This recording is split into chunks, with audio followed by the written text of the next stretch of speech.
Hello guys, ito yung ating inahin. Madumi siya ngayon guys, hindi ko pinaliguan. Guys, mayroon siyang lagnat guys.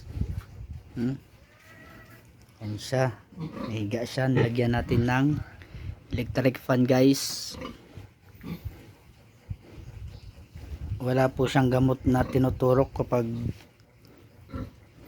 meron siyang lagnat guys. Suka lang po yung ginagamit ko sa kanya. Pinupunas-punasan ko lang guys. Ano siya guys, kumakain na rin naman siya, kaya lang parang hindi pa ganun kalakas. Kumakain siya guys, pero papansin natin guys, yung parang hindi siya masyadong maliksi. So, madumi lang siya ngayon guys. Suka lang po yung ginagamit ko guys. So ayun siya guys, suka. Ito, suka siya guys, yung galing sa nyug, o tinatawag dito sa amin na tuba. Kaya siya medyo mapula guys. Ayun siya oh. Kaya ayun siya, dumi siya guys. So, hindi ko muna yan pinaliguan. Ito yung mga big guys. Yan sila, mga bago. Jing. Tapos ito naman po guys yung gagawin kong inahin guys. Ito siya, bago kong dumalaga guys. Jing.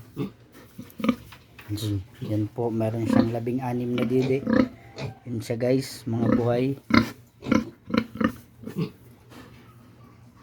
Yung isa naman yun guys, hindi buhay yung kanyang didi.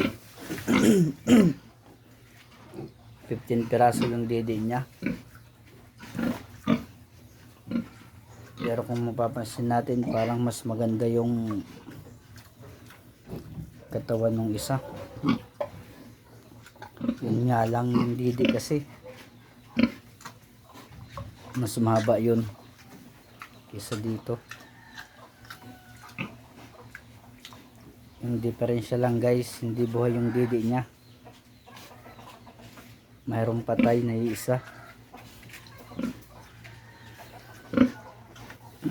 Tulad dito, mga buhay yung didi guys. Yan siya, mas malaki lang yun guys kaysa dito.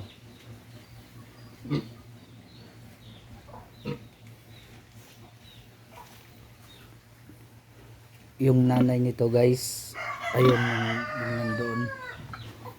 Doon ako kumuha ng gagawin kong inahin. Ito guys, dito ako kumuha ng bread.